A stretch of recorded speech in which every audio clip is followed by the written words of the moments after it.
আসসালামু আলাইকুম। আজ রান্না করব মাছটা হলুদ লবণ মরিচ দিয়ে মেখে 10 মিনিট রেখে তারপরে ভাজতেছি। ওই পিঠটা ভালো করে লাল লাল ভাজা হয়ে গেলে উল্টে দিয়েছি। মাছ ভাজতে হবে চুলাটা বাড়িয়ে। মাছ ভাজা হয়ে গেছে, দেখেন 2 পিঠ উঠায় ফেলবো।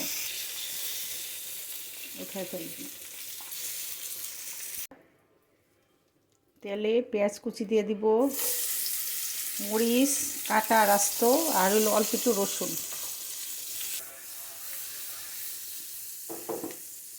একটু মেথি দিব, আস্ত মেথি,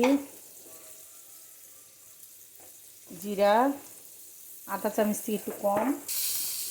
পেঁয়াজটা ভাজা ভাজা হয়ে গেছে, এখন দিব রসুন বাটা, অল্প পানি দিব, আর একটু পেঁয়াজ বাটা দিয়ে দিব, আধা চামচ মরিচের গুঁড়া, কটা চামচ হলুদের গুঁড়া, ধনিয়ার গুঁড়া দিব না, অল্প মিষ্টি কুমড়া ফুল দিয়ে দিব, আর ছোট ছোট চেরি বড় টমেটো দিয়ে দিলাম। বড় টমেটো গাছে ছোট ছোট চেরি টমেটোর মতো হয়ে ঢেকে দিব। একটু কষু গাছের টমেটো আর মিষ্টি কুমড়া ফুলগুলো গাছে, এই জন্য দিয়ে দিলাম ফুলগুলো। টমেটো কষানো হয়ে গেছে, পানি দিয়ে দিব,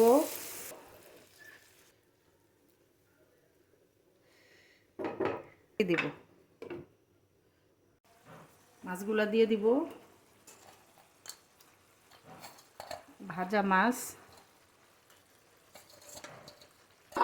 উপরে অল্প ধনিয়া পাতা দিয়ে দিব, আর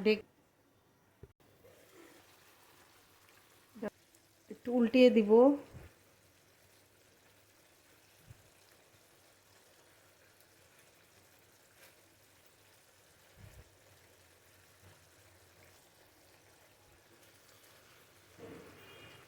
আপনারা এই তরকারিটা যে কোনো মাছ দিয়ে রান্না করতে পারবেন। একটু লবণটা দেখব, লবণ লাগবে না, যেহেতু মাছ ভাজায় একটু লবণটা দিয়েছি। একটু শুকনো শুকনো তরকারি, আর জিরা টিরা কোনো কিছু দিব না। ডিম আছে, 5 মিনিটের মতো রাখবো। আমার এই রান্নাটা যদি আপনার ভাল লাগে, লাইক কমেন্ট শেয়ার ও সাবস্ক্রাইব করবেন। আল্লাহ হাফেজ।